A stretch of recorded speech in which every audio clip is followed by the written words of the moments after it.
So here it is in a nutshell. It's about not 9 o'clock at night, I think. Let me check on the old watch. It's June 22nd. Yeah, it's 9:23. So for the past couple days, I've been on and off the phone with my PO, texting him, and him texting me back, and John Fazio's PO. The man came home from rehab, and he was quiet for about maybe a week. And then all of a sudden, on the 17th, I went to use the bathroom right after he did. He was not in the bathroom less than 20 minutes before this. Went out, used the bathroom. He came pulling on the door like a madman.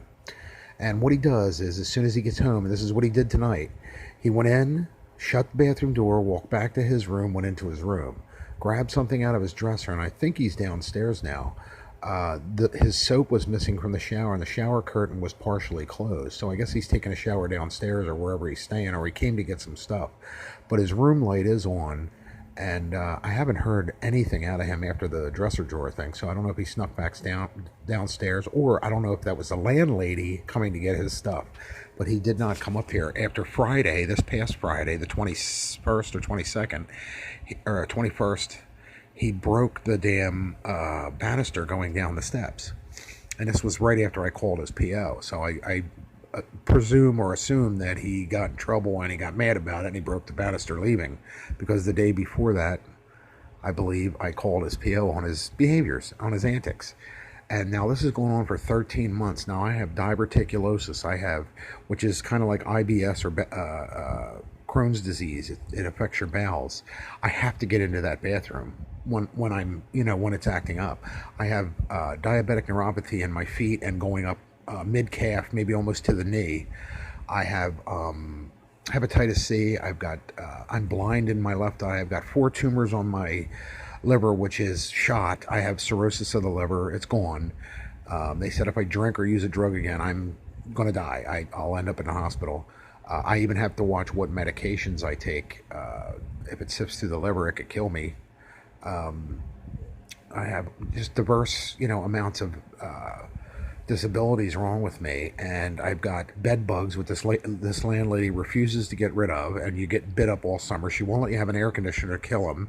She keeps telling me to spend money on bug spray when they don't spray, so they keep reinfecting the whole house every time she comes up here or he comes out of his room. You're in oppressive heat in a little ass room like a jail cell. And I've got 2 fans at the moment. I did have 4. 2 of them just shut off, broke, because I run them so much. That's why this one's not running here. I don't know if you can see that one, but that one right there is not running because I wanted to save for the summer. And then you got to deal with his childish, bipolar, meth head tweaker behaviors. He's been trying to get me out of here to leave so he could deal drugs out of here, do drugs in peace, and I'm not having it. I should not have to move because of his behaviors, his bipolar disorder, his addictions.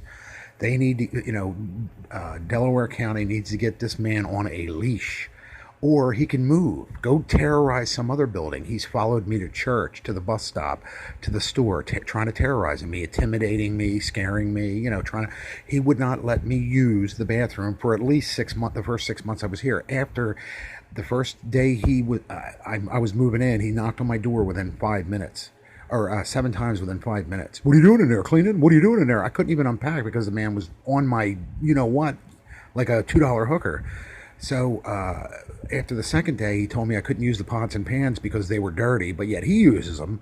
At the same time, he told me he was sitting at the kitchen table, and as I was passing through to go to the bathroom, he said, we need a schedule for showers because I work and I need to shower in the morning. He doesn't work. He's a nut. He's on disability. He's a nut.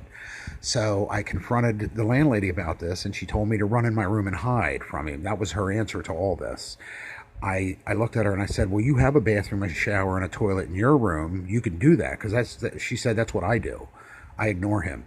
And I said, what am I supposed to do? Crap out the window or pee out the window? Which I started immediately doing. Not crapping out the window, but dumping my pee out the window because I can't use my bathroom because every time I went out there, he would follow me to the bathroom, harass me, intimidate me, stalk me, threaten me. I'll beat your ass in the street. I mean, just nut shit.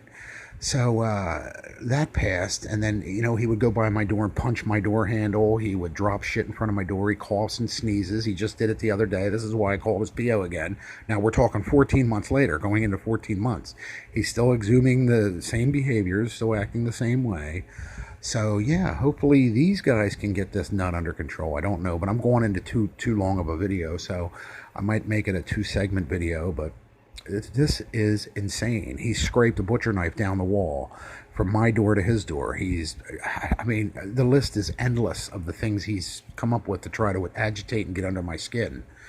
So hopefully these guys can, put him in a long-term rehab to, eradicate some of them behaviors. Hey, there's an idea, and dry him out. The longer his brain goes without the drugs, the more normal he will return. His maturity level will come up. Any psychologist will tell you that. But here we sit, 14 months later.